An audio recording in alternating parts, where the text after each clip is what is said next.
ओवैसी की party AIMIM की राजस्थान में एंट्री की अटकलें तेज।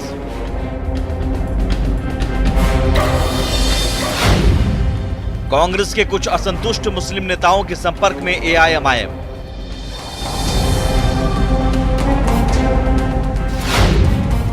बंगाल चुनाव के बाद राजस्थान में एआईएमआईएम की शुरू हो सकती है हलचल।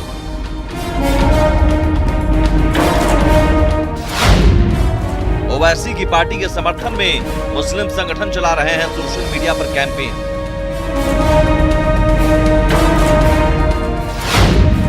एआईएमआईएम की राजस्थान में एंट्री पर मुख्य सचेतक डॉक्टर महेश जोशी का बयान।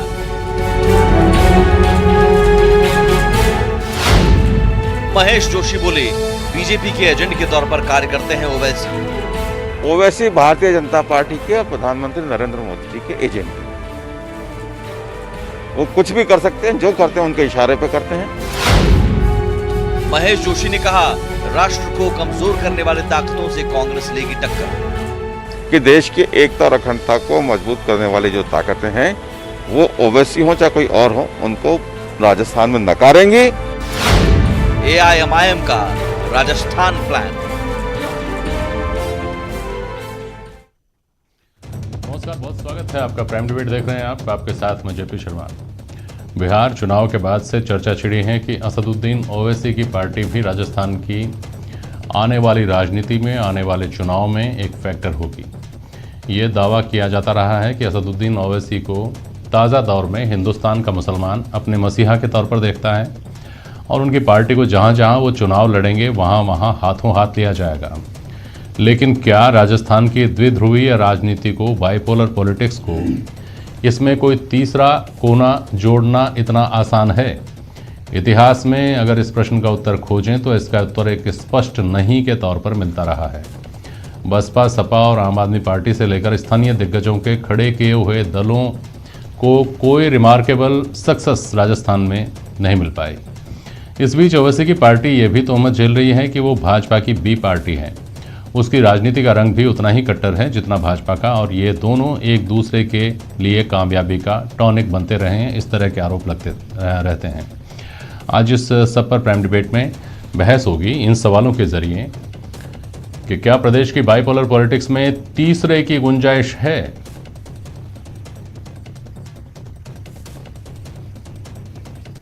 क्या ओवैसी का राजस्थान प्लान भाजपा के फायदे के लिए है? और वो कौन से कारण हैं, कौन से आधार हैं जिनके चलते एआईएमआईएम राजस्थान में संभावनाएं देख रही है?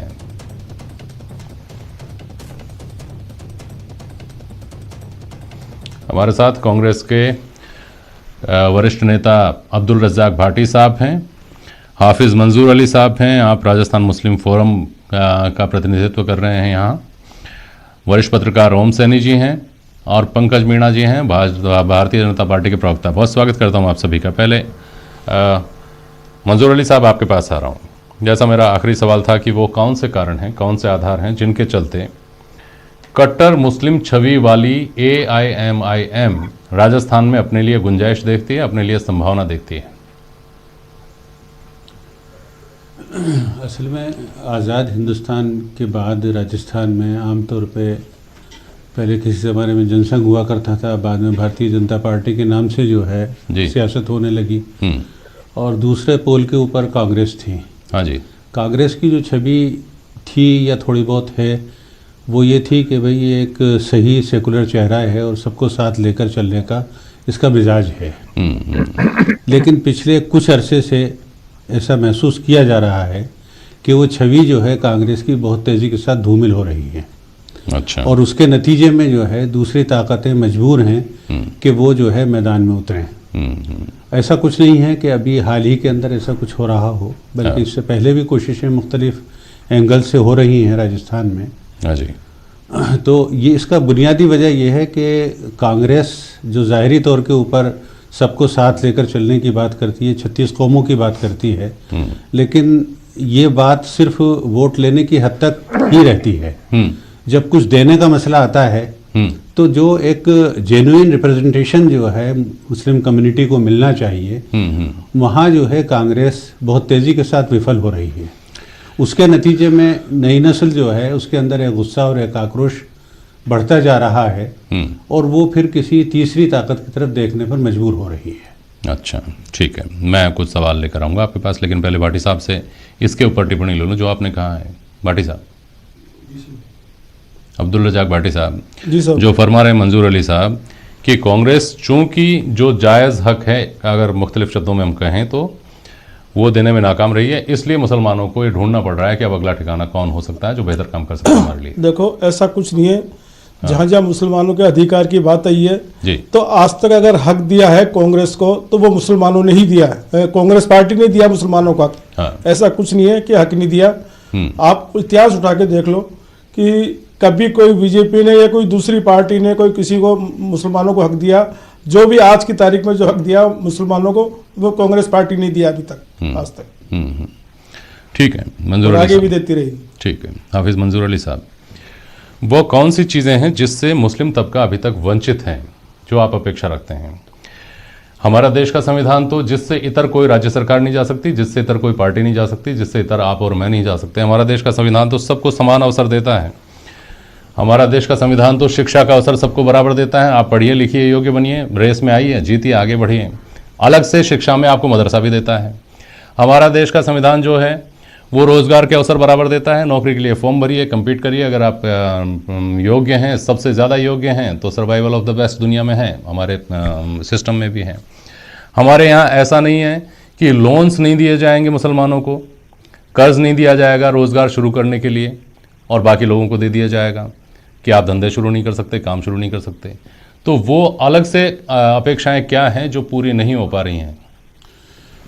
देखिए, जहाँ तक समान अवसर की बात है जी, तो ये सही है कि भारत का संविधान जो है इस बात की गारंटी देता है कि सबको तरक्की के लिए समान अवसर मिलेंगे और देश के जो संसाधन हैं उसके ऊपर सबका हक होगा। हाँ, लेकिन आप देखें उठा करके इतिहास, सच्चर कमेटी की रिपोर्ट देखें, मिश्रा कमीशन की रिपोर्ट देखें, तो सारी चीज़ें खुल करके सामने आ जाएंगी आपके सामने कि क्या समान अवसरों का लाभ मुस्लिम कम्युनिटी को दिया जा रहा है, क्यों नहीं दिया जा रहा है, वो मुझे समझाइए। क्यों नहीं ले पाई मुस्लिम कम्युनिटी? मैं वही कहना चाह रहा हूँ अब आगे। हाँ। एक चीज़ तो ये है कि एक चीज़ लिखी हुई है जी, दूसरा ये है कि उसको एग्जीक्यूशन के लिए जो है माहौल बनना चाहिए।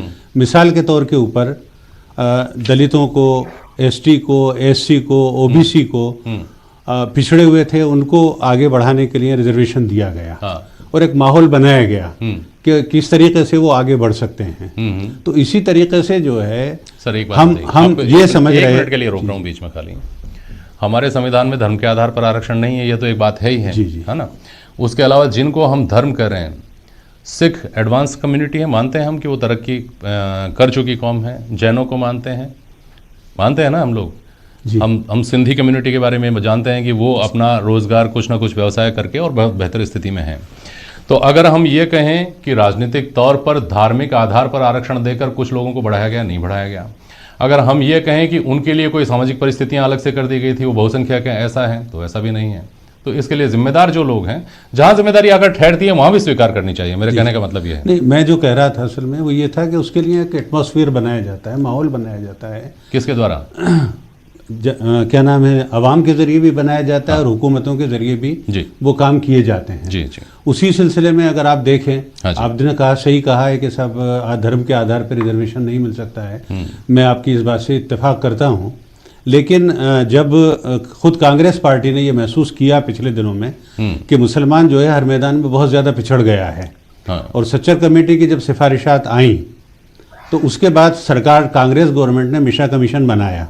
मिश्रा कमीशन ने अपनी रिकमेंडेशन दी और उसने रिकमेंडेशन में साफ तौर पे लिखा कि साहब ये कम्युनिटी जो है बहुत पिछड़ गई है, इसलिए इसको जो है रिजर्वेशन मिलना चाहिए। मैं समझता हूँ जस्टिस मिश्रा जो है वो भारत के सुप्रीम कोर्ट की हाईएस्ट अथॉरिटी की रह चुके थे और वो भारत के संविधान को अच्छी तरह समझते थे और जानते थे। उसकी रोशनी में ही उन्होंने कुछ रिकमेंडेशंस की थी जिसको कांग्रेस ने ठंडे बस्ते के अंदर डाल दिया और उसके ऊपर कोई काम नहीं हो सका। मैं समझता हूँ हिंदुस्तान के दस्तूर की रोशनी में अगर उसके ऊपर आगे काम किया जाता तो आज ये हालत नहीं होती। और थोड़ा बहुत बेहतर सूरत हाल हो सकती थी।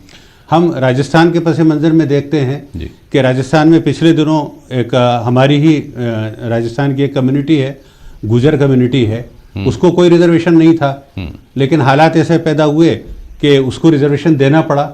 तो बहुत सारी चीज़ें जो है वो परिस्थिति वश भी होती हैं और उसका हल कानून के दायरे में रहकर ही हुकूमतों को निकालना होता है। जैसा कि हिंदुस्तान की बहुत सारी रियासतों के अंदर है, केरला के अंदर रिजर्वेशन मिला हुआ है मुसलमानों को, कर्नाटक में मिला हुआ है, तमिलनाडु के अंदर मिला हुआ है। तो ऐसी बात नहीं है, वहाँ जो मिला हुआ है वो हिंदुस्तान के कानून के दायरे के अंदर ही मिला हुआ है। मंजूर अली साहब, आप इस बात को दावे के साथ कह सकते हैं क्या कि जिन कम्युनिटी, जिन कास्ट्स को रिजर्वेशन मिला हुआ है, 70 साल से जो रिजर्वेशन का लाभ ले रहे हैं, वो लोग संतुष्ट हैं, वो खुश हैं कि हाँ 70 साल में हमको रिजर्वेशन का बहुत फायदा मिला, हम लोग बहुत आगे बढ़ गए।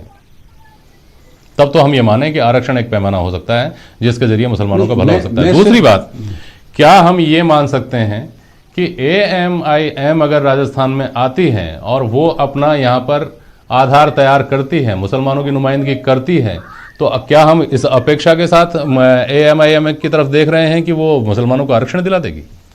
नहीं, देखिए, मैं सिर्फ एक आरक्षण की ही बात नहीं कर रहा हूँ, समान अवसर की बात कर रहा हूँ। और जहाँ तक MIM का सवाल है, बहरहाल मैं आज की तारीख में MIM का यहाँ ऑफिशियल नुमाइंदा तो नहीं हूँ कि उसके बारे में कोई ऑथेंटिक बात कह सकूँ, लेकिन आपका जो बुनियादी सवाल था कि क्यों देख रहे हैं दूसरी तरफ, तो उसका एक जवाब ये है कि ये सारी महरूमियाँ जो हैं उसकी वजह से अब लाजमी बात है, जो आदमी मायूस होता है, परेशान होता है, वो फिर जहाँ से भी उसे सहारा नजर आता है वो उसकी तरफ देखने लग जाता है।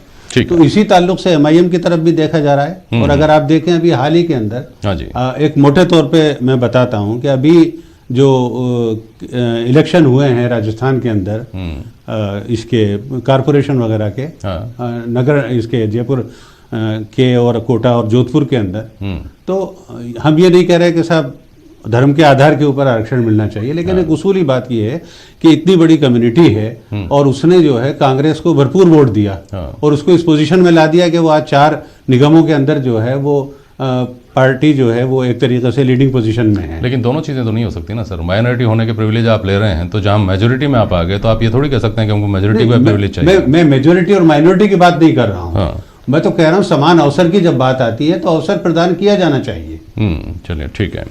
ओम सैनी साहब, आपके पास आऊँगा। पंकज मीणा, लेकिन पहले आपके पास आ रहा हूँ क्योंकि सारी बात जो है उसका आधा हिस्सा अगर इधर जुड़ा हुआ है तो बाकी का आधा हिस्सा आपकी तरफ है, जिसमें यह कहा जा रहा है कि आपको सुहाता है असदुद्दीन ओवैसी का हैदराबाद से, तेलंगाना से बाहर निकलकर उन राज्यों में जाना जहां पर चुनाव हो रहे हों, वो सीधा सीधा फ़ायदा आपको पहुंचता है। अल्पसंख्यक और बहुसंख्यक के नज़रिए से वो अल्पसंख्यक वोट बैंक को भले ही वो इकट्ठा कर नहीं पाए, लेकिन उनकी वजह से बहुसंख्यक वोट बैंक जो है वो पोलराइज हो जाता है। पंकज मीणा जी।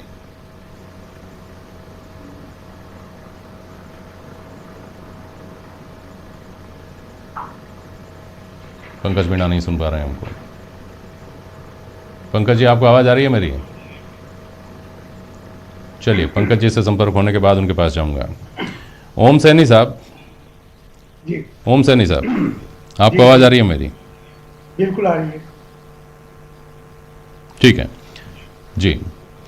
जहाँ से बात पैदा हुई है ओम सैनी साहब, अभी ताज़ा दौर में, हालांकि मंजूर अली साहब ने ऐसा ही कहा कि बहुत एक अरसा हो गया, भले ही छोटा हो लेकिन एक अरसा हो गया जब से ये सब बातें चल रही हैं, ये सब चर्चाएं चल रही हैं कि असदुद्दीन ओवैसी भविष्य के नेता होंगे मुसलमानों के।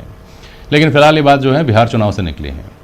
और एक ऑब्जर्वेशन ये भी है लोगों का कि जहाँ पर राष्ट्रीय पार्टियाँ, ख़ासतौर पर कांग्रेस जहाँ पर कमज़ोर है, वहाँ मुसलमानों ने कांग्रेस को छोड़कर दूसरी पार्टियों की तरफ जाना उनकी मजबूरी हुआ, जैसे उत्तर प्रदेश में सपा के साथ या बसपा के साथ। और वहाँ भी जब उन्होंने देखा कि ये खुद ही अस्तित्व के संकट से जूझ रही हैं, तो वहाँ उनको अपने लिए नेतृत्व ढूंढना पड़ रहा है, जिसमें उनके पास एक बेहतर विकल्प असदुद्दीन ओवैसी हो सकता है।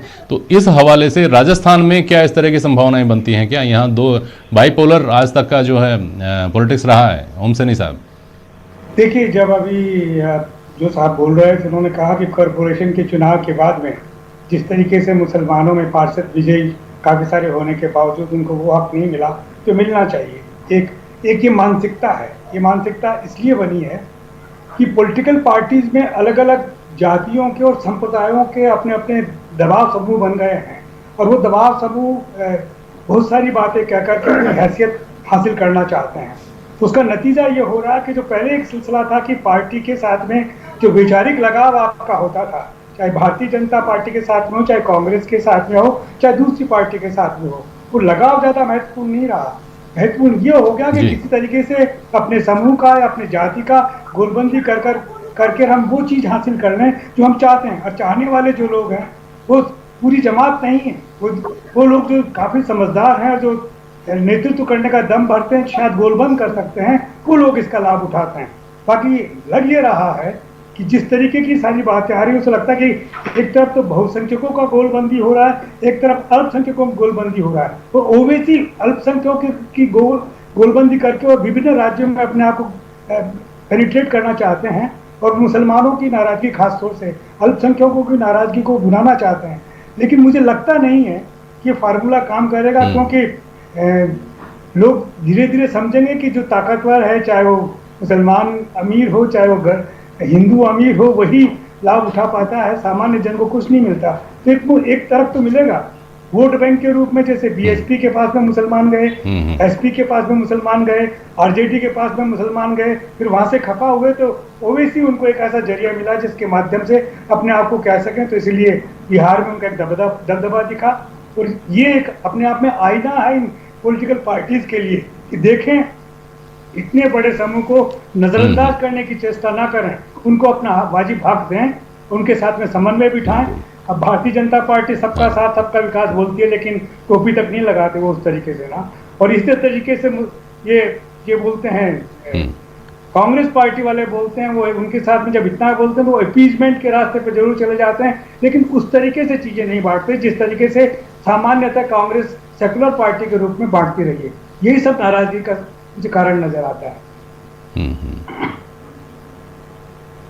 ठीक है, लेकिन इससे आगे हम राजनीतिक हालात की, वर्तमान के जो राजनीतिक हालात हैं उसकी बात करें तो क्या आप राजस्थान के माइंडसेट को, इन जनरल में बात कर रहा हूँ, राजस्थान के जो मतदाता हैं उनके, उसमें इस तरह की कोई गुंजाइश देखते हैं क्या? जहाँ बसपा आई, दो बार आई, समाजवादी पार्टी ने कोशिश की, 2 सीटें मिलकर के रह गई, दोबारा कोशिश ही नहीं की। आम आदमी पार्टी ने पूरे 200 विधानसभा सीटों के ऊपर चुनाव लड़ने का दावा किया, कहीं अस्तित्व नहीं है।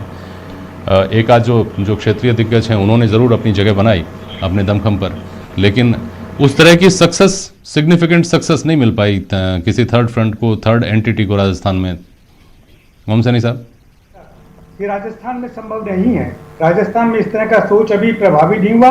ये तो वही लोग, मैं कह रहा हूँ कि जो पार्षद इलेक्ट हो गए, उन लोगों का समूह अपने आप में एक प्रेशर ग्रुप बन करके और अपनी हैसियत हासिल करना चाहता रहा। इससे एक संकेत देने की चेष्टा करते हैं कि दबाव समूह है ये मानसिकता नहीं है हमारे यहाँ के मुसलमान की, हमारे यहाँ के अल्पसंख्यकों की जो जिसको लेकर के चिंता व्यक्त की जाए।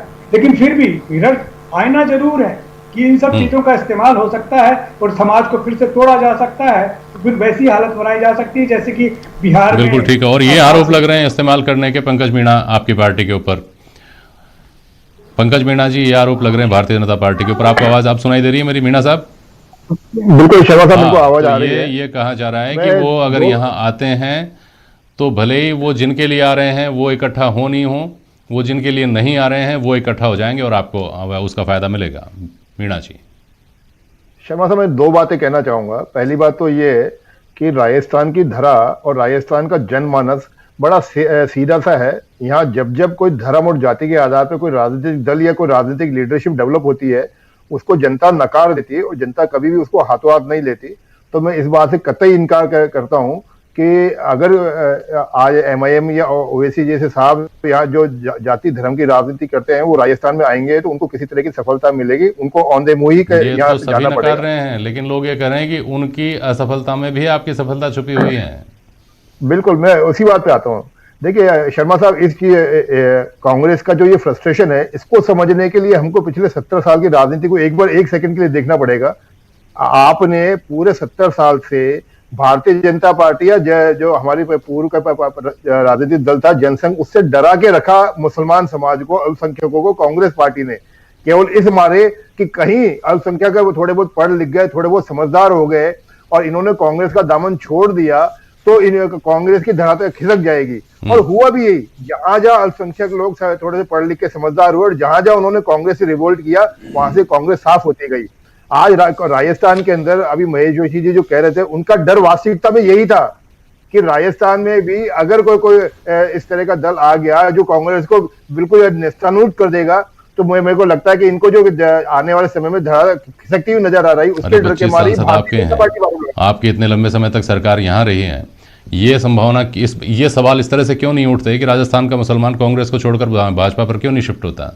जब आप 200 में से एक टिकट नहीं देते मुसलमान कैंडिडेट को, तो आप ये कैसे कह सकते हैं कि पढ़ा लिखा मुसलमान कांग्रेस की चाल को समझ जाता है, इसलिए वो तटस्थ निर्णय करता है, जिसके बारे में आप ये नहीं कह रहे हैं हालांकि, लेकिन आपका कहने का मतलब ये है कि वो बीजेपी की तरफ शिफ्ट हो जाता है। नहीं शर्मा साहब, ये गुजरे जमाने की बातें हो गई।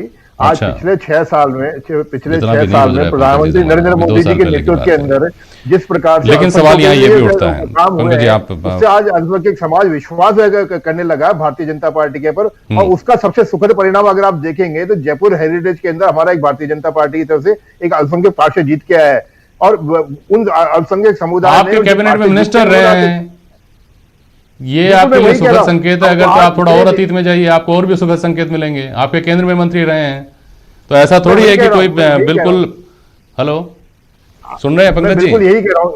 हाँ बिल्कुल शर्मा साहब, मैं बिल्कुल आपको यही कह रहा हूँ कि अल्पसंख्यक समाज अब पढ़ लिख के समझदार हो गया और वो मानने लगा है कि भारतीय जनता पार्टी उनकी, ठीक है, हम अगर आंकड़ों पर जाते हैं, ठीक है पंकज जी।